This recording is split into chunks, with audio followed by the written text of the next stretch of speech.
Hello साथियों, स्वागत आप सभी का आज के सेशन में। आज हम स्टार्ट करने वाले हैं डाइजेशन एंड एब्जॉर्प्शन का लेक्चर नंबर फर्स्ट। और इस लेक्चर नंबर फर्स्ट में हम क्या पढ़ने वाले हैं?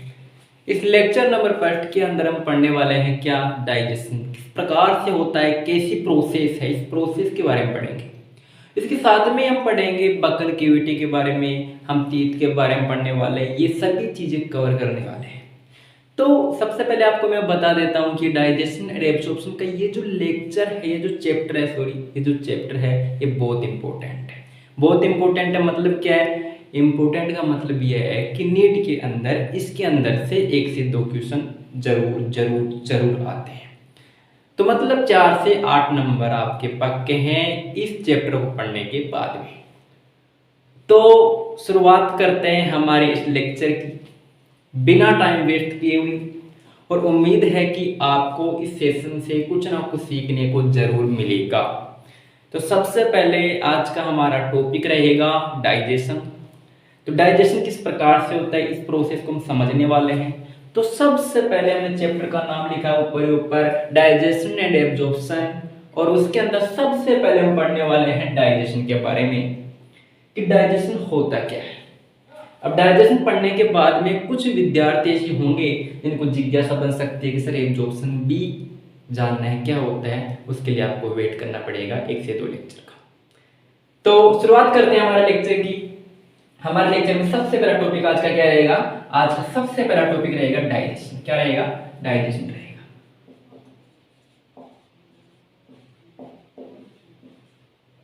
क्या होता है डाइजेशन?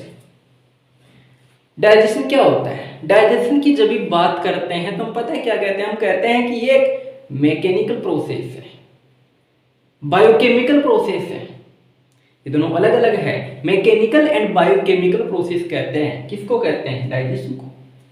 सर मैकेनिकल का मतलब क्या होता है? जब हम माउथ के द्वारा भोजन को चबाते हैं, वो जो प्रोसेस होती है उसे कहते हैं मैकेनिकल प्रोसेस। उसको डाइजेस्ट, उसको तोड़ने की जो प्रोसेस है उसे क्या करें? मैकेनिकल। सर तोड़ने की प्रोसेस है भी डाइजेशन बताई थी आपने, हाँ। लेकिन इसके अंदर तोड़ने के अलावा किसके साथ में तोड़ रहे हो आप?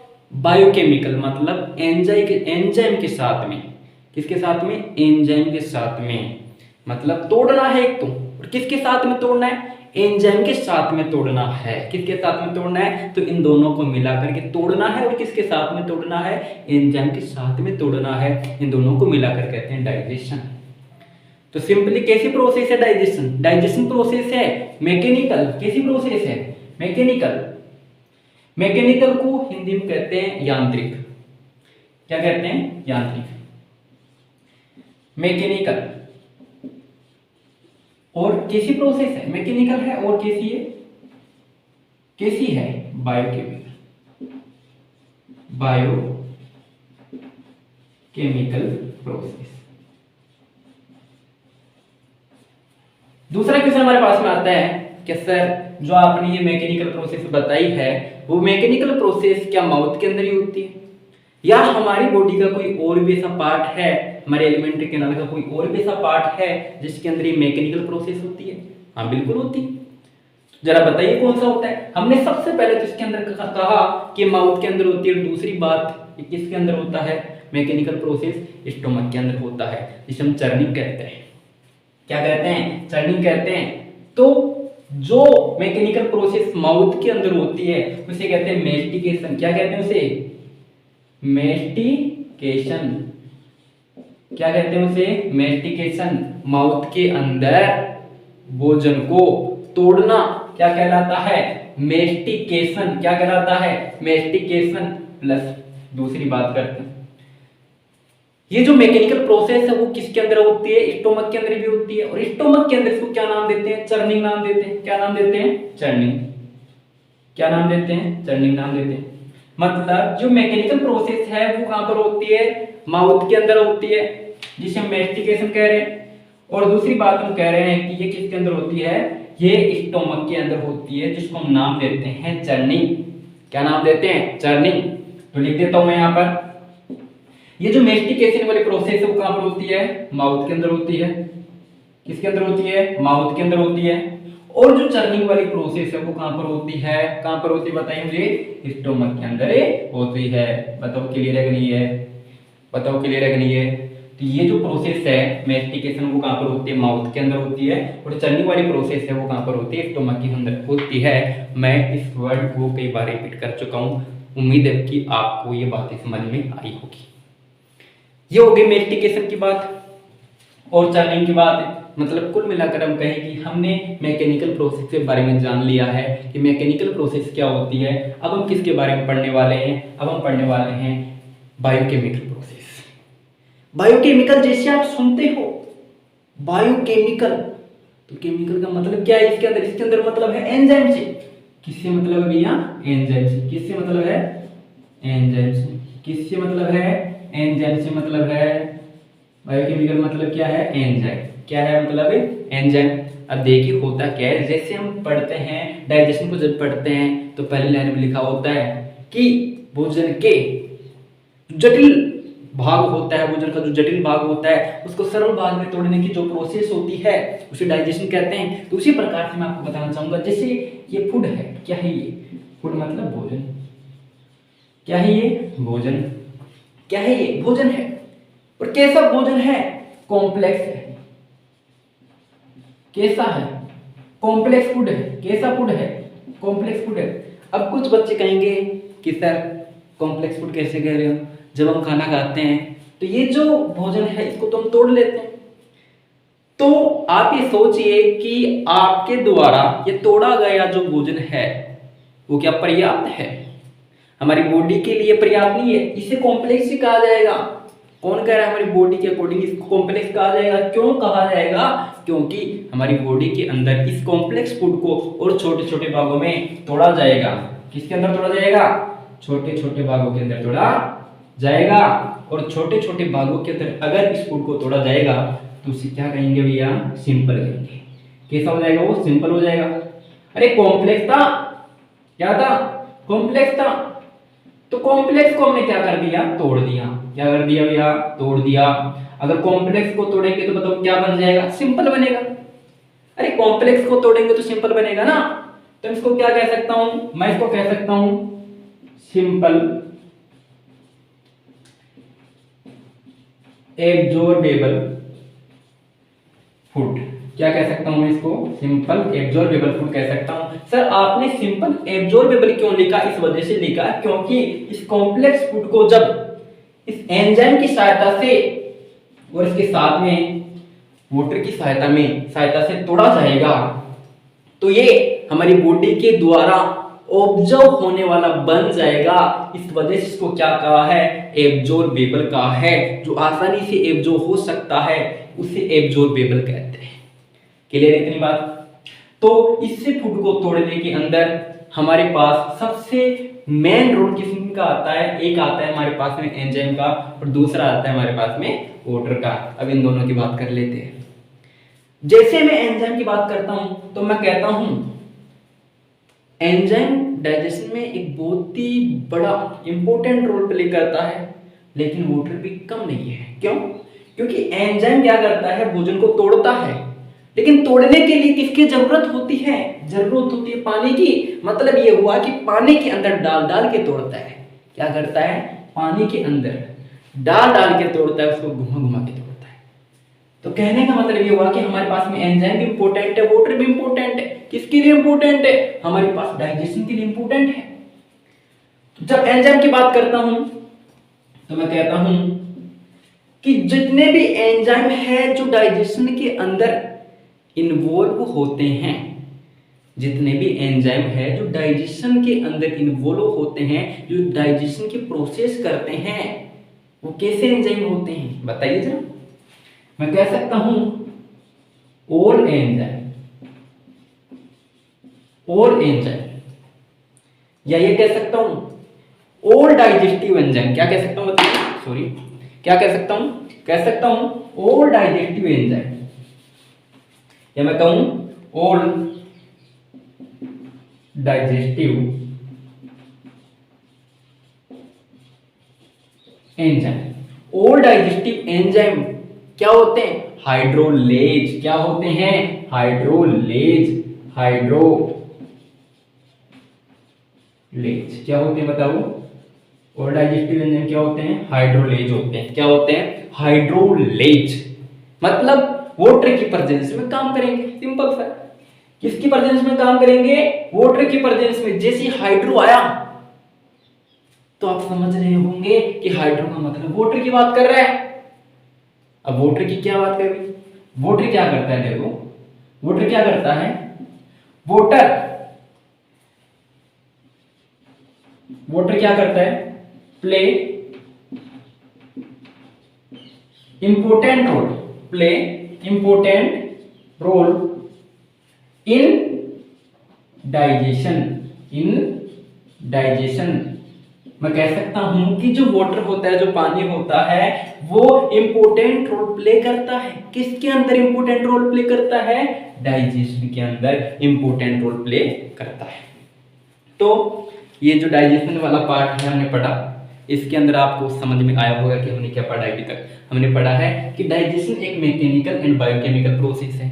बताओ कैसी प्रोसेस है? मैकेनिकल एंड बायोकेमिकल प्रोसेस है। हम जब पढ़ते हैं मैकेनिकल के बारे में तो पता क्या पढ़ते हैं? हम पढ़ते हैं कि इसके अंदर मेस्टिकेशन होता है प्लस चर्निंग होती है। और मेस्टिकेशन किसके अंदर होता है? माउथ के अंदर होता है। चर्निंग किसके अंदर होती है? स्टोमक के अंदर होती है। बात क्लियर है क्या?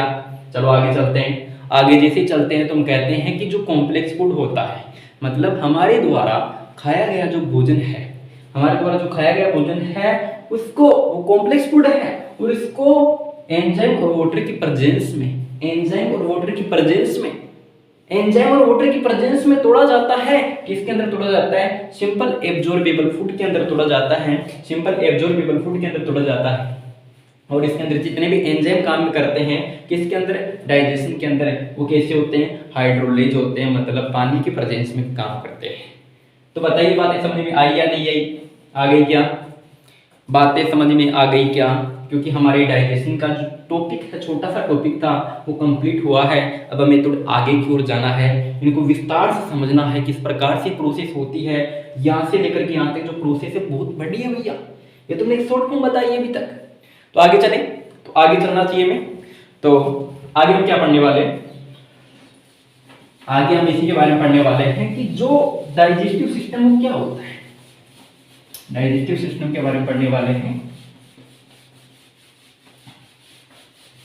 ठीक है, आगे चले। ठीक है, आगे चलते हैं। हम पढ़ रहे हैं डाइजेस्टिव सिस्टम के बारे में। किसके बारे में पढ़ते हैं? Digestive system. हम डाइजेशन के बारे में पढ़ लिए। डाइजेस्टिव सिस्टम, ये डाइजेस्टिव सिस्टम के बारे में पढ़ रहे हैं। डाइजेस्टिव सिस्टम को दो पार्ट्स में डिवाइड किया गया है। सबसे पहले मैं लिखूंगा यहां पर एसोसिएटेड ग्लैंड्स,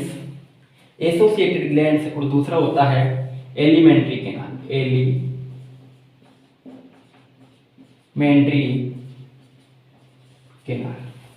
सबसे पहला होता है एसोसिएटेड ग्लैंड और दूसरा होता है एलिमेंट्री कैनाल। और अब बात करता हूं सर एसोसिएटेड ग्लैंड होती क्या है, जरा एक्सप्लेन कर दीजिए। तो एसोसिएटेड ग्लैंड के अंदर मैं लिख सकता हूं नहीं आता ही है वो, सलेवरी ग्लैंड।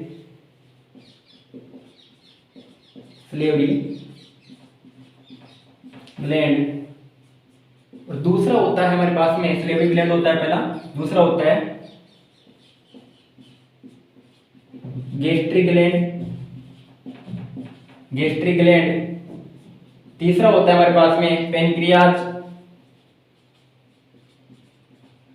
मैं बात कर रहा हूं एसोसिएटेड ग्लैंड की। किसकी बात कर रहा हूं मैं? एसोसिएटेड ग्लैंड की बात कर रहा हूं। एसोसिएटेड ग्लैंड के अंदर आता है salivary gland, gastric gland, pancreas. Fourth number पर आता है लीवर। फिफ्थ नंबर पर आता है इंटेस्टाइनल ग्लैंड। क्या आता है?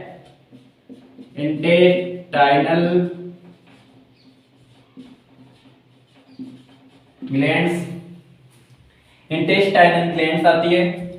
तो ये सब जो ग्लैंड्स है किसके अंदर रखी गई है? एसोसिएटेड ग्लैंड्स के अंदर रखी गई है। और इसके बाद में बात करते हैं एलिमेंट्री कैनाल की। किसकी बात करते हैं बताइए? एलिमेंट्री कैनाल की। तो एलिमेंट्री कैनाल कहां से स्टार्ट होती है बताओ? छोटी क्लासों में हमने पढ़ा था mouth to anus, mouth to anus, मुख से लेकर के एनस तक एलिमेंट्री कैनाल फैली हुई रहती है। और इसकी जो लेंथ होती है, इसकी जो लेंथ होती है, इसकी जो लेंथ होती है, लेंथ होती है 6 से 9 मीटर। कितनी होती है? 6 से 9 मीटर इसकी क्या होती है? लेंथ होती है। तो हम किसके बारे में पढ़ रहे हैं? हम पढ़ रहे हैं डाइजेस्टिव सिस्टम के बारे में। हमने एसोसिएटेड ग्लैंड और एक है हमारे पास में एलिमेंट्री कैनाल, इसको दो पार्ट्स में डिवाइड किया है। एसोसिएटेड ग्लैंड के अंदर हमारे पास में आता है salivary gland, gastric gland, pancreas, liver और इंटेस्टाइनल ग्लैंड। और हमारे पास में एलिमेंट्री कैनाल के अंदर आता है, एलिमेंट्री कैनाल के अंदर आता है कि माउथ टू एनस तक फैली हुई रहती है और इसकी लेंथ होती है 6 से 9 मीटर। तो उम्मीद है कि ये सभी बातें आपको बहुत अच्छी तरीके से समझ में आ गई होगी। और क्योंकि अब आगे की तरफ बढ़ते जा रहे हैं और आगे बढ़ते हुए हमने क्या पढ़ना, अब हमें पढ़ना है, क्या पढ़ना है बताइए हमें? Buccal cavity. क्या पढ़ना है हमें? बक्कल केविटी पढ़ना है। क्या पढ़ना है हमें? बक्कल केविटी पढ़ना है। ठीक है, क्या पढ़ना है हमें? बक्कल केविटी पढ़ना है।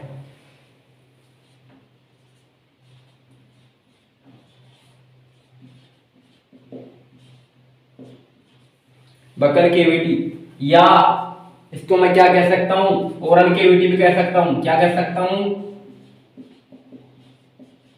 क्या कह सकता हूं बताइए? क्या कह सकता हूं? ओरल केविटी भी इसको नाम दे सकता हूं मैं। इतनी बात क्लियर है आपको? बक्कल केविटी या ओरल केविटी? बक्कल केविटी या ओरल केविटी? एक मिनट,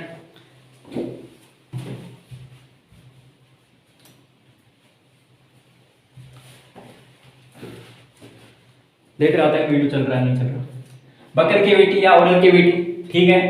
अब देखिए क्या होता है बक्कल केविटी, ओरल केविटी होती क्या है? स्पेस होता है अपने माउथ में, स्पेस स्पेस स्पेस, देखा स्पेस। अरे माउथ के अंदर जो स्पेस उसे कहते हैं बक्कल केविटी। स्पेस होता है, क्या होता है? स्पेस होता है इन साइड माउथ। किसके अंदर होता है? Side mouth. हमारे माउथ के अंदर जो स्पेस होता है उसे क्या कहते हैं? बक्कल केविटी कहते हैं या ओरल केविटी कहते हैं। क्लियर है? क्लियर है क्या? Space in side mouth. अब स्पेस होता है, ठीक है। आपने एक नाम सुना है वेस्टिब्यूल? सुना है वेस्टिब्यूल? शब्द सुना आपने एक वेस्टिब्यूल? वेस्टिब्यूल, वेस्टिब्यूल शब्द सुना है? वेस्टिब्यूल क्या होता है? वेस्टिब्यूल हमारे जो चीक होते हैं, हमारे जो गाल होते हैं और दांत होते हैं, उनके बीच का जो स्पेस होता है उसे कहते हैं वेस्टिब्यूल। स्पेस होता है ये, क्या होता है? स्पेस होता है बिटवीन, बिटवीन किसके बीच का? टीथ एंड, टीथ एंड चीक के बीच का जो स्पेस होता है उसे हम कहते हैं वेस्टिब्यूल। क्या कहते हैं उसे? वेस्टिब्यूल कहते हैं। एवरीबॉडी क्लियर है? सभी को क्लियर है क्या? क्या कहते हैं? वेस्टिब्यूल कहते हैं। ठीक है, आगे चलते हैं। वेस्टिब्यूल क्लियर हो गया। हमारे जो दांत होते हैं, हमारे जो गाल होते हैं, उनके बीच का जो स्पेस होता है उसे हम कहते हैं वेस्टिब्यूल, जिसका यूज कुछ लोग जर्दा रखने के लिए भी करते हैं, देखा होगा आपने। ठीक है, तो आगे चलते हैं। तो आगे किसके बारे में पढ़ने वाले हैं हम? आगे हम पढ़ने वाले एक डायग्राम ड्रॉ करने वाला हूं मैं आपके सामने, और इस डायग्राम को आपके सामने एक्सप्लेन करने वाला हूं, जो बक्कल केविटी और ओरल केविटी का एक पार्ट है। ओके, तो ये डायग्राम ड्रॉ कर रहा हूं मैं आपके सामने एक, ठीक है।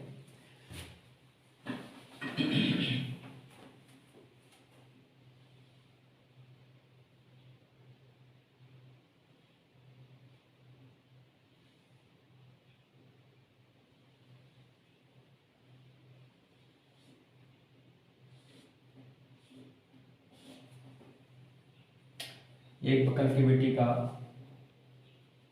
डायग्राम ड्रॉ कर रहा हूं।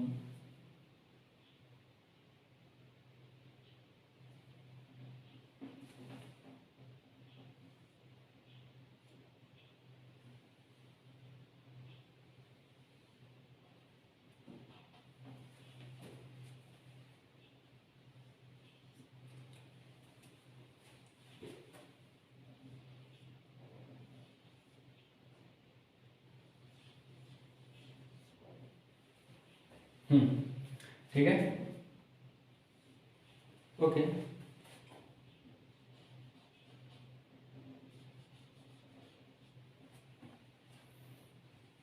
ठीक है, तो सबसे पहले हम बात करते हैं एक्सटर्नल नोस्ट्रिल, बाह्य नासा छिद्र। ये वाली पार्ट कौन सा है? बाह्य नासा छिद्र है। ये बाह्य नासा छिद्र का जो चित्र बना रहा हूं यहाँ पर,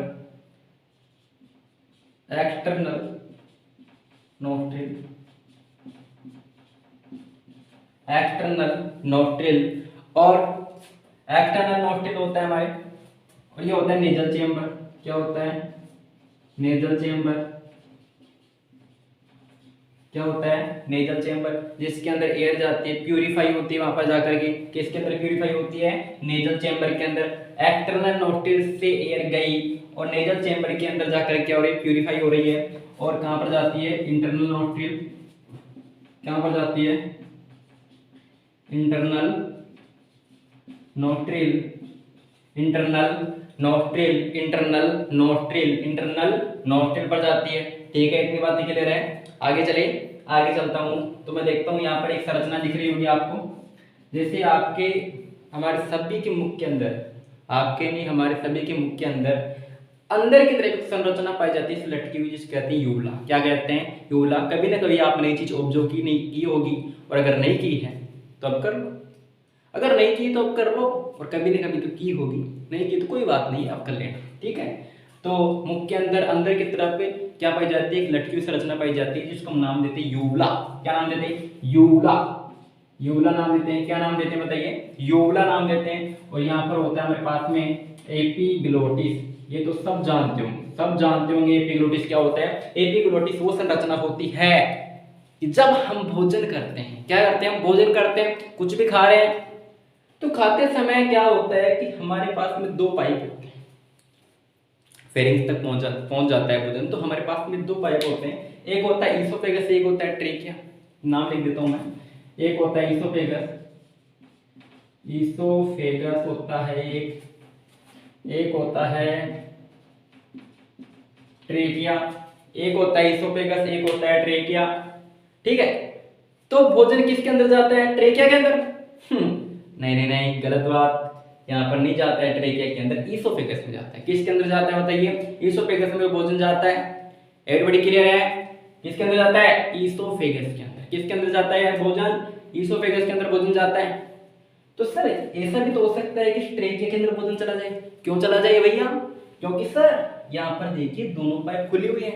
बिल्कुल सही बात बोला है, बिल्कुल सही बात है कि यहाँ पर दोनों में जा सकता है, लेकिन यहाँ पर एक संरचना पाई जाती है जिसे हम एपिग्लोटिस कहते हैं। इसे एपिग्लोटिस पाई जाती है इस वजह से यहाँ पर जो ट्रेकिया है उसके वाल को ढक लिया जाता है, और ढकने की वजह से ये जो भोजन होता है ईसोफेगस में जाता है। सर खुला हुआ क्यों रहता है? फिर ये ढका हुआ क्यों नहीं रहता है? इस वजह से नहीं रहता है कि जब हमें श्वास लेनी होती है तो श्वास लेते समय एपिग्लोटिस वाला जो ये एपिग्लोटिस है, ये इस ट्रेकिया को खोल देता है, और जो एयर होती है इस ट्रेकिया के माध्यम से हमारे फेफड़ों तक पहुंचाई जाती है, जो हम आगे बहुत ही शानदार तरीके से पढ़ने वाले हैं। ठीक है, तो एपिग्लोटिस से क्या काम करता है? इसको बंद करने का और खोलने का काम करता है। कभी भी आप ये चीज ऑब्जर्व करना, खाना खाते समय, कुछ भी खाते समय ये चीज ऑब्जर्व करना कि जब आप खा रहे हो ना उस समय सांस नहीं ले रहा है। हाँ, गैप है, ऐसा नहीं सांस ले ही नहीं रहा है। सांस ले रहे हो, सांस ले रहे हो, लेकिन उसके बीच में गैप है। खाना भी एक साथ खा रहे हो, और यहां पर जाकर के आप ये चीज ऑब्जर्व करना कि आप खाना खा रहे हो, जिस समय उससे निगल रहे हो ना, स्वेलिंग कर रहे हो ना, निगल रहे हो ना, स्वेलिंग करना, निगल रहे हो ना, तो उस समय आप ये चीज ऑब्जर्व करना कि सांस ले रहे हो निगलते समय? नहीं ले रहे हो, नहीं ले रहे हो, नहीं ले रहे हो, ऑब्जर्व करना। क्योंकि अगर आप उस समय सांस ले रहे हो, क्योंकि भोजन निगल रहे हो, तो कहां पर जाएगा? ईसोफेगस में जाएगा। ईसोफेगस में जाएगा मतलब आप भोजन को निगल रहे हो, तो एपिग्लोटिस बंद होगा। सिंपल सी बात है। एपिग्लोटिस इस ट्रेकिया को बंद कर लेगा। ट्रेकिया में जाने के लिए एयर की स्पेस नहीं रहेगा, एयर का क्या नहीं रहेगा? स्पेस नहीं है। और अगर एयर आएगी तो एपिग्लोटिस खुल जाएगा। अगर एपिग्लोटिस खुल गया, एयर भी आ गई, भोजन भी आ गया, तो भाई सब कचरा हो जाएगा। कचरा कैसे हो जाएगा? क्योंकि यहाँ पर क्या चला जाएगा, इसके अंदर भोजन के पार्टिकल्स अगर चले जाएंगे तो बहुत बड़ी समस्या हो सकती है। बहुत बड़ी समस्या कैसे हो सकती है? कई बार आप देखते हो ना, खाना खाते समय आपने, ये चीज़ सभी के साथ होती है, लगभग सभी के साथ होती है, गलती हो ही जाती है। खाना खाते समय क्या होता है, कई बार देखते हैं कि हिचकी चलना स्टार्ट हो जाती है। हिचकी चलना स्टार्ट होते घर वाले कहते हैं भाई धीरे धीरे खा ले, धीरे धीरे खा ले। अरे धीरे धीरे खा ले, लेकिन उसके अंदर उनको ये नहीं पता कि ट्रेकिया के अंदर भोजन चला गया, और ट्रेकिया के अंदर भोजन चला गया इसका मतलब है इस वजह से इसकी हिचकी चल रही। और फिर पानी का गिलास आपको दिया जाता है, थोड़ी देर बाद रिलैक्स करते हो, फिर बाद में वापस खाना स्टार्ट करते हो, आपकी हिचकी उस समय रुक जाती है। तो यही होता है ना, तो इस वजह से होता है क्योंकि हम श्वास और भोजन दोनों एक साथ जब भी इसके अंदर पहुंच जाते हैं फेरिंग्स के अंदर, तो गड़बड़ हो जाती है। समझ रहे हो? हाँ समझ रहे हो, बहुत अच्छी बात है, समझो। ट्रेकिया, इसोफेगस हमने पढ़ लिया है। तो इस एपिग्लोटिस पढ़ा हमने। अब हम पढ़ते हैं कि हम कुछ शब्द ऐसे देखने वाले हैं, जैसे कि इसोफेगस होता है। इसोफेगस की जो ओपनिंग होती है उसको क्या कहते हैं, और जो ट्रेकिया की ओपनिंग होती है उसको क्या कहते हैं? ट्रेकिया की ओपनिंग को हम कहते हैं, क्या कहते हैं? ग्लोटिस। क्या कहते हैं? ग्लोटिस कहते हैं। क्या कहते हैं भैया? ग्लोटिस कहते हैं। और इसोफेगस की जो ओपनिंग होती है उसको क्या कहते हैं? गलेट कहते हैं। क्या कहते हैं? गलेट कहते हैं। क्या कहते हैं? गलेट कहते हैं। GULLET, गलेट, गलेट कहते हैं, गलेट कहते हैं। ठीक है, आपको यहाँ पर कुछ दिख रहा होगा, आप सब भी जानते हैं, यहाँ पर जो सामने लगे हुए हैं आप सभी के, इसे बोलते हैं टीथ। टीथ लगे हुए टीथ, और ये होती है टंग। क्या होती है? टंग होती है। Everybody clear? आपको यहाँ पर कुछ एक्स्ट्रा तो नहीं बताया गया है, लेकिन एक थोड़ा अच्छा स्टैंडर्ड लेवल का एक टॉपिक बताया गया है बकल कैविटी के माध्यम से। आप इसको जरूर से जरूर याद रखिए। मैंने यहाँ पर इसको बहुत अच्छी तरीके से एक्सप्लेन किया है। जैसे हम एक्सटर्नल नोस्ट्रिल के माध्यम से क्या लेते हैं? श्वास लेते हैं। एक्सटर्नल नोस्ट्रिल जाता है, नोस्ट्रिल से जो एयर होती है वो नेजल चेंबर में जाती है, वहां से प्यूरिफाई होकर के ये इंटरनल नोस्ट्रिल में पहुंचती है। और जहाँ पे यूवुला होता है, क्या होता है? यूवुला होता है। अब देखिए, ठीक है, यूवुला होता है। और एपिग्लोटिस कौन सी होती है? एपिग्लोटिस होती है जो ट्रेकिया को कवर करती है। किसको कवर करती है? एपिग्लोटिस ट्रेकिया को कवर करती है। और ट्रेकिया की जो कवरिंग होती है उसको, ट्रेकिया की जो ओपनिंग होती है उसको हम कहते हैं ग्लोटिस कहते हैं। और इसोफेगस की जो ओपनिंग होती है उसको गलेट कहते हैं। इतनी बात आपको क्लियर है? सभी को क्लियर है? और हमने आगे पढ़ा है टीथ के बारे में और किसके बारे में? टंग के बारे में। तो ये सभी बातें आपको अच्छी तरीके से समझ में आनी चाहिए। अगर आपको कुछ डाउट है तो आप अपने डाउट कमेंट सेक्शन में डाल दें, मैं इसका रिप्लाई दे दूंगा। तो आगे चलें। इसके बाद में पढ़ने वाले हैं, हमने पढ़ा टंग और टीथ। सबसे पहले हम टीथ के बारे में पढ़ने वाले। किसके बारे में पढ़ने वाले हैं? टीथ के बारे में पढ़ने वाले। किसके बारे में पढ़ने वाले हैं? टीथ के बारे में पढ़ने वाले। आप चाहो तो नोट्स भी बना सकते हो, एक बेहतरीन नोट्स तैयार होंगे आपके।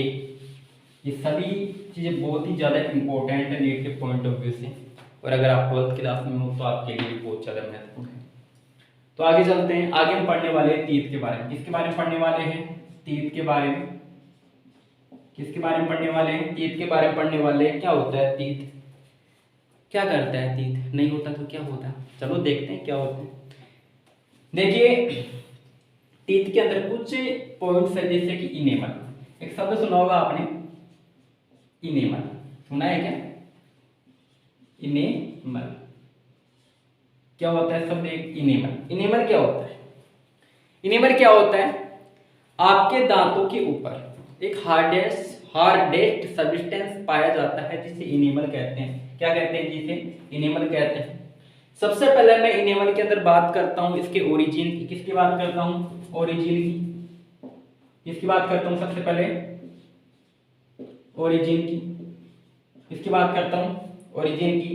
तो इनेमल का जो ओरिजिन होता है वो एक्टोडर्मल होता है। कैसा होता है? एक्टोडर्मल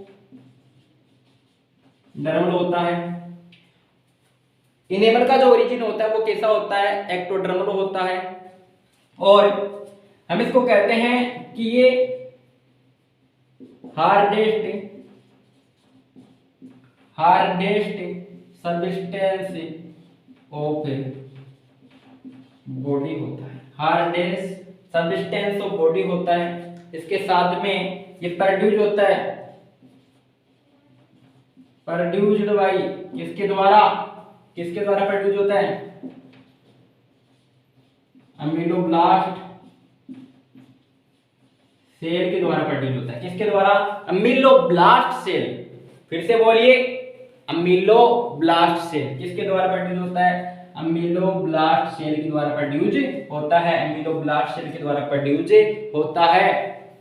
और अगली बात है, इसके अंदर 96%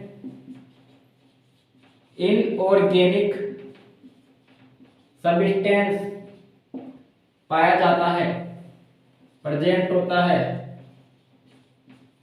96% इनऑर्गेनिक सब्सटेंस प्रेजेंट होता है। ये सभी पॉइंट बहुत बहुत बहुत इंपॉर्टेंट है।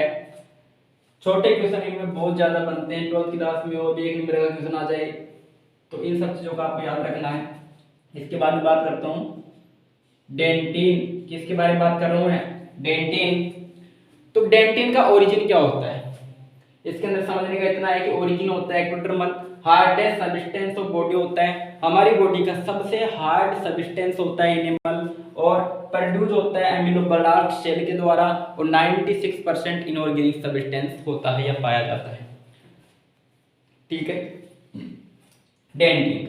आगे बात करता हूं किसकी, डेंटिन की बात करता हूं। डेंटिन का जो ओरिजिन होता है वो क्या होता है, ओरिजिन, डेंटिन का जो ओरिजिन होता है मेसोडर्मल। क्या होता है डेंटिन का ओरिजिन, डेंटिन का ओरिजिन होता है मेसोडर्मल। क्या होता है डेंटिन का ओरिजिन, मेसोडर्मल होता है। कैसा डर्मल होता है, मेसोडर्मल होता है। और हम कहते हैं कि ये बोनी पार्ट ऑफ टीथ होता है, बोनी पार्ट ऑफ टीथ होता है। क्या होता है बताइए, बोनी पार्ट ऑफ टीथ होता है। कौन होता है, डेंटिन।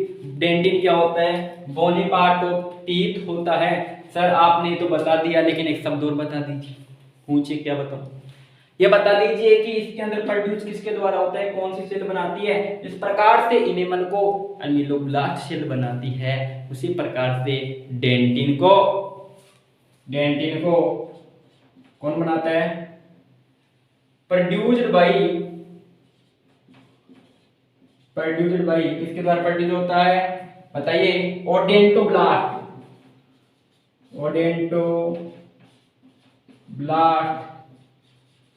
सेल किसके द्वारा प्रोड्यूस होता है, ओडेंटोब्लास्ट सेल के द्वारा प्रोड्यूस होता है डेंटिन। इतनी बात क्लियर है कि नहीं है, बताइए सब कुछ क्लियर है क्या। तो ये सब चीजें आपको याद रखनी है। क्या रखनी है बताओ, याद रखनी है। इसके बाद में मैं आगे बात करता हूं पल्प केविटी। पल्प केविटी के अंदर क्या क्या रखा जाता है, सबसे पहले मैं रखता हूं ओडेंटोब्लास्ट सेल प्लस इसके अंदर होती है नर्व होती है। जैसे हमारे दांतों के अंदर कई बार होता है कि बर्निंग सेंसेशन होता है, मतलब बहुत ज्यादा पेन होता है ठंडा गर्म खाने पर।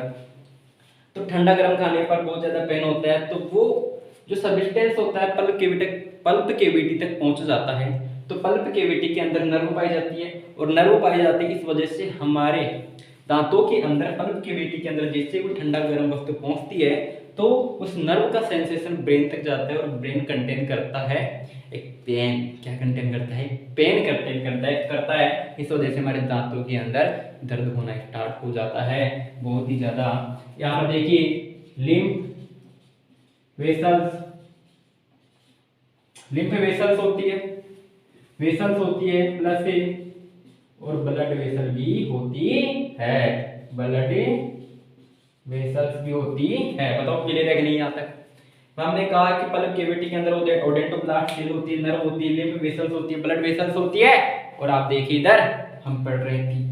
क्या पढ़ रहे हैं, टीथ, दांत के बारे में पढ़ रहे हैं। सबसे पहले तो हम दांत की डिटेल पढ़ते हैं कि दांत किससे मिलकर बना होता है, किस प्रकार से इसका ओरिजिन होता है। फिर पढ़ेंगे दांत होता किस प्रकार से है, किस प्रकार से सेट होता है। सेट जानते हो, अरे लगा होता है, कितने प्रकार के होते हैं, ये सब चीजें बाद में पढ़ने वाले। सबसे पहले हमने पढ़ा इनेमल। क्या पढ़ा हमने? इनेमल पढ़ा। और इनेमल के अंदर हमने पढ़ा है कि इसका जो ओरिजिन होता है वो कैसा होता है, एक्टोडर्मल होता है। कैसा होता है बताइए? एक्टोडर्मल होता है। और produce hardest substance of body होता है इनेमल। हमारे शरीर का सबसे कठोर भाग होता है enamel. Produced by the ameloblast cell, किसके द्वारा प्रोड्यूस होता है? अमीलोब्लास्ट सेल के द्वारा प्रोड्यूस होता है। 96% इनऑर्गेनिक सब्सटेंस प्रेजेंट होता है किसके अंदर? इनेमल के अंदर। बताओ बात क्लियर है नहीं? आगे बात करता हूँ डेंटिन। किसकी बात करता हूँ? डेंटिन की बात करता हूँ। ओरिजिन होता है mesodermal, bony part of teeth होता है। मतलब जो डेंटिन होता है वो बोनी पार्ट ऑफ टीथ होता है ना। और produced by odontoblast cell, dentin किसके द्वारा प्रोड्यूस किया जाता है? ओडेंटोब्लास्ट सेल के द्वारा प्रोड्यूस किया जाता है। Pulp cavity, odontoblast cell plus nerve plus lymph vessels plus blood vessels. आप सभी को इतनी बातें क्लियर होनी चाहिए। दांतों के बारे में अब इतना हमने पढ़ लिया है। अब हम दांत के टाइप्स के बारे में पढ़ने वाले हैं। तो इस प्रकार से आपको इतनी बातें सबसे पहले क्लियर होनी चाहिए कि दांत होता क्या है, किस पर किन किन से मिलकर बनता है। तो अब हम आगे चलते हैं और आगे पढ़ने वाले हैं कि दांत कितने प्रकार के होते हैं। दांत कितने प्रकार के होते हैं। तो हमारा दांत वाला जो टॉपिक है वो कंप्लीट नहीं हुआ अभी तक। हमारा दांत वाला टॉपिक चल रहा है ना, तो इसको ध्यान से पढ़िए। देखिए क्या पढ़ रहे हैं हम? पढ़ रहे हैं कि जो दांत होते हैं वो कितने टाइप के होते हैं। तुम लिख सकते हैं types of teeth, types of teeth for different type present होते हैं। 4 टाइप। कितने टाइप होते हैं? टाइप ऑफ टीथ कितने टाइप के होते हैं? 4 टाइप। कितने टाइप होते हैं दांत के? 4 टाइप्स होते हैं। कितने टाइप्स होते हैं दांत के? 4 टाइप्स होते हैं। सबसे पहला प्रकार होता है ब्यूनोडोंट। दूसरा प्रकार हम लिख सकते हैं थिकोडोंट। तीसरा प्रकार है डाइफायोडोंट। डाइफायोडोंट। 4th टाइप हमारा है हेटेरोडोंट। हेटेरोडोंट। सबसे पहले बात करता हूं मैं ब्यूनोडोंट की। किसकी बात करता हूं? सबसे पहले ब्यूनोडोंट की।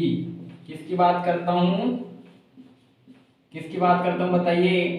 ब्यूनोडोंट की बात करता हूं। ब्यूनोडोंट क्या होता है? ब्यूनोडोंट क्या होता है? क्या होता है? देखिए दांत जो होते हैं हमारे, उस दांतों के अंदर आपने ये चीज ऑब्जर्व की होगी कि जो दांत होता है बिल्कुल प्लेन नहीं होता है।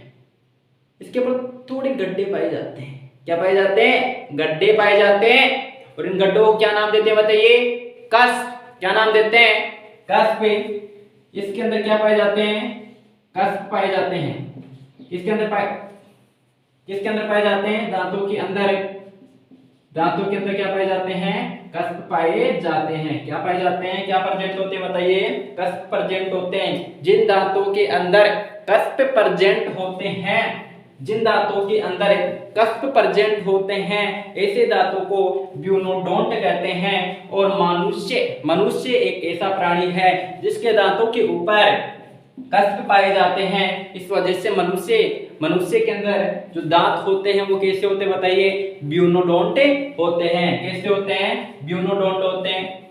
आगे बात करता हूं मैं, तो आगे बात करता हूं तो मैं कहता हूं थिकोडोंट। कौन से दांत का टाइप हमारे पास में? थिकोडोंट। थिकोडोंट कौन सा प्रकार बताइए? थिकोडोंट। थिकोडोंट क्या होता है? थिकोडोंट का मतलब होता है कि जो सॉकेट के अंदर पाए जाते हैं, प्रेजेंट इन सॉकेट। किसके अंदर पाए जाते हैं? सॉकेट के अंदर पाए जाते हैं। किसके अंदर प्रेजेंट होते हैं? सॉकेट के अंदर प्रेजेंट होते हैं। जो दांत सॉकेट के अंदर प्रेजेंट होते हैं, ऐसे दांतों को हम कहते हैं, क्या कहते हैं? थिकोडोंट कहते हैं। क्या कहते हैं बताइए? थिकोडोंट कहते हैं। क्या हमारे दांत ऊपर ही पाए जाते हैं? जब मन किया उखाड़ दिया, जब मन किया लगा दिया, ऐसा होता है क्या? नहीं होता है। हमारे जो दांत होते हैं एक बोन के सॉकेट के अंदर बहुत ही हार्ड तरीके से लगे हुए रहते हैं, जिनको उखाड़ना इतना आसान है नहीं होता है। आप सभी ये बातें जानते होंगे, ठीक है। तो किसके अंदर पाए जाते हैं? एक बोन का जो सॉकेट होता है, बोन इन हड्डी के सॉकेट के अंदर लगा हुआ रहता है, और सॉकेट के अंदर दांत लगा हुआ रहता है, और इस वजह से हम कहते हैं थीकोडोंट। क्या कहते हैं? थीकोडोंट। सॉकेट तो जानते हो ना, सॉकेट के अंदर फिट रहता है हमारा दांत, ठीक है। आगे चले तो आगे हम पढ़ने वाले हैं डाइफायोडोंट। क्या पढ़ने वाले हैं? डाइफायोडोंट। डाइफायोडोंट। डाइफायोडोंट के अंदर हम इसको दो पार्ट में डिवाइड कर रहे हैं। कितने पार्ट में डिवाइड कर रहे हैं? दो पार्ट में। कितने पार्ट में डिवाइड कर रहे हैं? दो पार्ट में डिवाइड कर रहे हैं। एक होता है प्राइमरी। क्या होता है? Primary dentition. Primary dentition. एक होता है सेकेंडरी डेंटिशन। एक होता है प्राइमरी डेंटिशन, दूसरा होता है सेकेंडरी डेंटिशन। प्राइमरी डेंटिशन क्या होता है? अरे इसको नाम देते हैं जैसे मिल्क टीथ। क्या नाम देते हैं बताइए? Milk teeth. और इसको नाम देते हैं परमानेंट टीथ। परमानेंट टीथ नाम देते हैं। ये होता है हमारे पास में मिल्क टीथ, ये होते हैं हमारे पास में परमानेंट टीथ। अब देखिए, आप मुझे बताइए कि मिल्क टीथ कितने होते हैं? सर 20 होते हैं सर। बिल्कुल सही बोला है। कितने होते हैं? 20 होते हैं। कितने होते हैं? 20 होते हैं।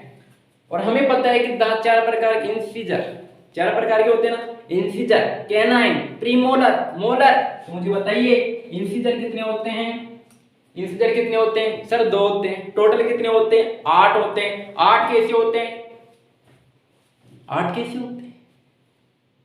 ये ऊपर वाला जो ऊपर वाला जबड़ा है, ऊपर वाले जबड़े में 2 पार्ट को इधर से एक इधर हो गया, एक इधर हो गया, ठीक है। अब इसके अंदर भी 2 है, इंसिजर की बात कर रहा हूं। इसके अंदर भी 2 है, इसके अंदर भी 2 है। कितने हुए? 4। नीचे वाले जबड़े में 4, 4 4 कितने हो गए? 8। कितने हो गए? 8। कितने हो गए? 8। सर कैनाइन, कैनाइन आप अपना मुंह खोल करके देख सकते हो कि एक नुकीला सा दांत दिख रहा होगा आपको। ये नुकीला सा जो दांत है वो कैनाइन है। कौन सा दांत है? वो कैनाइन है। और कैनाइन है एक इधर 2 और 2 नीचे 2 ऊपर, मतलब 4 हो गए। 2 नीचे और 2 ऊपर कितने हो गए? 4 हो गए। तो कैनाइन कितने हो गए? 4। प्रीमोलर, सर प्रीमोलर भी तो होते हैं। हम बात कर रहे हैं किसकी? प्राइमरी डेंटिशन की। किसकी बात करते हैं? प्राइमरी डेंटिशन की। प्राइमरी डेंटिशन का मतलब यह है कि जो पहल आ जाते हैं, पहली बार में आ जाते हैं। मतलब क्या हुआ सर? मतलब ये तो जाकर के वापस आएंगे। अच्छा, लेकिन ये एक बार ही आएंगे। कौन? ये वाले। अच्छा, मिल्क टीथ। अरे मिल्क टूट जाते हैं, टूटने के बाद में दोबारा आते हैं ना? आते हैं। तो सेकेंडरी देखो, सेकेंडरी हो गई ना? हो गई। अरे देखो, प्राइमरी टीथ हमारे पास में जो मिल्क टीथ होते हैं, मिल्क टीथ होते हैं जो टूट जाते हैं, टूटने के बाद में क्या आते हैं? दोबारा आते हैं, ठीक है, ठीक है। टूटने के बाद में दोबारा आते हैं। लेकिन जो परमानेंट टीथ होते हैं वो एक बार ही आते हैं ना? एक बार ही आते हैं ना? परमानेंट टीथ एक बार आते हैं, मतलब ये हुआ कि परमानेंट टीथ तो इधर है ना। अब मुझे बताइए जो प्रीमोलर है वो एक बार आता है, 2 बार आता है? प्रीमोलर एक बार आते हैं। कितनी बार आते हैं? एक बार आते हैं। तो इसको हम मिल्क टीथ में रख सकते हैं क्या? नहीं रख सकते। रख सकते हैं क्या? नहीं रख सकते। तो प्रीमोलर कितने होते हैं? 0। और मोलर कितने होते हैं? मोलर कितने होते हैं बताइए? बताइए मोलर कितने होते हैं? मोलर कितने होते हैं? 2 इधर होते हैं, 2 इधर होते हैं। जितने यहाँ पर के इंसिजर होते हैं उतने क्या होते हैं? मोलर होते हैं। मिल्क टीथ की बात कर रहा हूं मैं। किसकी बात कर रहा हूं? मिल्क टीथ की बात कर रहा हूं, जो टूटने के बाद में दोबारा आते हैं। टूटने के बाद में दोबारा आते हैं। मोलर कितने होते हैं? वो कितने मोलर होते हैं? दो इधर होते हैं, दो इधर, ठीक है, और चार नीचे, चार ऊपर, कितने हो गए? 8 हो गए। कितने हो गए? 8 हो गए। कितने हो गए? 8 हो गए। कितने हो गए? 8। प्रीमोलर आते नहीं है, प्रीमोलर एक बार आते हैं। यहां पर दो मोलर ऐसे हैं जो दो बार आते हैं, इंसीजर दो बार आते हैं, कैनाइन दो बार आते हैं, प्रीमोलर एक बार आते हैं, और दो मोलर, दो मोलर क्या आते हैं? बार बार आते हैं, और एक मोलर भी एक बार आता है। ये बातें आगे समझ में आएगी। आप कंफ्यूज होते जा रहे हो, मुझे कंफ्यूज कर रहे हो, देखो इधर। अब देखिए आप, जैसे मैं बात कर रहा हूं यहाँ पर इंसीजर, इंसीजर कितनी बार आते हैं? दो बार आते हैं, ठीक है। लेकिन हम बात करें सेकेंडरी, सेकेंडरी तो दूसरी बार में आते हैं, दूसरी बार में आते हैं। ये तो पहले बार में आ गया था, इसको क्यों लूंगा मैं? वो पहले आ गया था, पहले एक बार आ गया था कैनाइन, ठीक है, पहले आ गया था। अब देखो इंसीजर भी आ गया था, कैनाइन भी आ गया था, प्रीमोलर आया था क्या? नहीं आया। तो प्रीमोलर आएगा परमानेंट में, मतलब सेकेंडरी में, तो सेकेंडरी में आएगा, कितने आएंगे? दो इधर, दो इधर, चार, चार नीचे, चार ऊपर, कितने हो गए? 8। कितने हो गए? 8। अब बात करता हूँ मोलर की। सर मोलर तो आ गए थे। अरे मोलर आ गए थे भैया, लेकिन मैंने क्या कहा? अभी कहा था दो मोलर। कितने मोलर आए थे? दो मोलर। अब मैं किसकी बात कर रहा हूँ बताओ? दो मोलर की बात हो गई ना, लेकिन मोलर होते हैं 3। कितने मोलर होते हैं? 3, जिसके अंदर से दो तो आते हैं प्राइमरी डेंटिएशन के अंदर, और एक आता है सेकेंडरी डेंटिएशन के अंदर, और सेकेंडरी डेंटिएशन के अंदर एक आता है, मतलब एक इधर, एक इधर, दो नीचे, दो ऊपर, कितने हो गए? 4। कितने हो गए? 4। इस प्रकार से हमारे पास में जो प्रीमोलर है वो 8 होते हैं, और मोलर होते हैं जो 4 होते हैं, किसके अंदर? सेकेंडरी डेंटिएशन के अंदर। बताओ क्लियर है या नहीं है? क्लियर है या नहीं है? तो मुझे बताइए इनका टोटल कितना हुआ? इनका टोटल हुआ 20, और इनका टोटल कितना हुआ? इनका टोटल कितना हुआ? 12। 12 और 20 कितने हो गए? 32। कितने हो गए? 32, मतलब 32 दांत हमारे अंदर इस प्रकार से आते हैं, आते हैं। बताओ क्लियर है या नहीं है? क्लियर है या नहीं है? क्लियर है या नहीं है? तो अब इसको मिटा रहा हूं, आगे चलता हूं, ठीक है। आगे क्या पढ़ने वाले हैं? आगे हम पढ़ने वाले हैं, आगे हम पढ़ने वाले हैं डेंटल फॉर्मूला। क्या पढ़ने वाले हैं बताओ मुझे? Dental formula. क्या पढ़ने वाले हैं? क्या पढ़ने वाले हैं? Dental formula. क्या पढ़ने वाले हैं? Dental formula. डेंटल फॉर्मूला क्या होता है? जब एक एडल्ट की बात करता हूं मैं, किसकी बात करता हूं? एडल्ट की। Dental formula. एडल्ट का डीएफ देख रहा हूं, एडल्ट का क्या देख रहा हूं? डीएफ देख रहा हूं, डेंटल फॉर्मूला देख रहा हूं। डेंटल फॉर्मूला क्या होता है? तो इसी प्रकार से मैं कह सकता हूं कि इंसीजर, इंसीजर दो ऊपर, दो नीचे, दो ऊपर, अरे हाफ जो की बात करूं भैया, हाफ जो के अंदर दो नीचे, दो नीचे, दो ऊपर, है ना। कैनाइन एक ऊपर एक नीचे, प्रीमोलर दो ऊपर दो नीचे, मोलर तीन ऊपर तीन नीचे। तो बताइए मुझे, ये तो हाफ हो गया ना, इंटू 2 लगाया है ना मैंने। क्यों लगाया है? क्योंकि इसकी तो बात कर रहा था इधर वाले की, तो इधर वाले बात करने के लिए 2 गुना करूंगा ना। इस प्रकार से आप गुना करके देख सकते हो कि हमारे पास में कितनी टीथ आ रहे हैं। 32 टीथ आ रहे हैं। कितने आ रहे हैं? 32 दांत हमारे पास में आ रहे हैं। तो एडल्ट का डेंटल फॉर्मूला ये हमारे पास में होता है। क्लियर है क्या?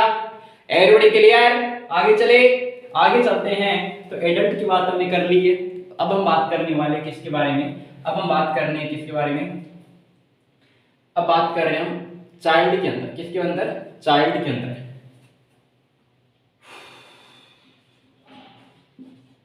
चाइल्ड का डेंटल फॉर्मूला बताइए। चाइल्ड का डेंटल फॉर्मूला बताइए। चाइल्ड का डेंटल फॉर्मूला क्या होता है? इंसीजर क्या होता है? इंसीजर कितने होते हैं बताइए? इंसीजर होते हैं 2 2, कैनाइन होते हैं 1 1, प्रीमोलर होता है 0 0, और मोलर होता है 2।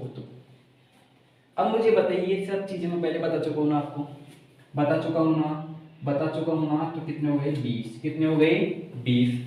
ये चार्ट का डेंटल फॉर्मूला है, किसका है डेंटल फॉर्मूला। अब देखो मुझे डेंटल फॉर्मूला चाहिए किसका, एक 16 ईयर ओल्ड चाइल्ड का चाहिए मेरे को। 16 ईयर ओल्ड का डेंटल फॉर्मूला क्या होगा। तो इसका डेंटल फॉर्मूला इंसीजर कितने होंगे इसके अंदर, वही 2, वही कैनन 1, वही प्रीमोलर कितने होंगे प्रीमोलर सर 2 होंगे। क्या होंगे 2 होंगे।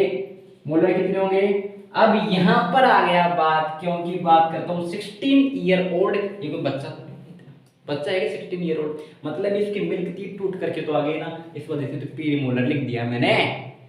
इसके मिल्क टीथ आ गए ना, इस वजह से तो प्रीमोलर लिखा है, क्योंकि मिल्क टीथ आ गए इसके। अब देखो मोलर की बात कर रहा हूं ना, तो इधर मेरे ध्यान से सुनेंगे आप। यहाँ पर 2 होंगे और यहाँ पर भी क्या होंगे 2 होंगे। प्रीमोलर के अंदर 2 होंगे, 3 नहीं होंगे। यहाँ पर 3 सर 16 ईयर ओल्ड है, 3 क्यों नहीं होंगे, इस वजह से नहीं होंगे क्योंकि ये 18 साल के बाद में आता है। क्या सुना, ये तीसरा जो होता है ना, तीसरा, ये थर्ड होता है ना, ये थर्ड जो होता है वो कब आता है 18 के बाद में आता है। कब आता है 18 के बाद में, 18 प्लस के बाद में आता है। 18 प्लस के बाद में आना स्टार्ट होता है। कौन सा, ये तीसरा। तो यहाँ पर 16 ईयर ओल्ड की बात कर रहा हूँ, उस वजह से 2 लिख दिया। तो डेंटल फॉर्मूला क्या हो गया इसका 21-22। क्या हो गया 21-22। और देखो मेरे पास, अब बात करता हूँ सेकेंडरी डेंटिशन। सेकेंडरी डेंटिशन का डेंटल फॉर्मूला, तो इंसीजर कितने थे भैया सेकेंडरी के अंदर 0, कैनन कितने थे 0, प्रीमोलर कितने थे 2 और मोलर कितने थे 1। कितने हो गए इनटू 2 कितने हो गए 12। अब इनको विस्तार से लिख देता हूं एक बार में। एडल्ट के अंदर डेंटल फॉर्मूला बताइए।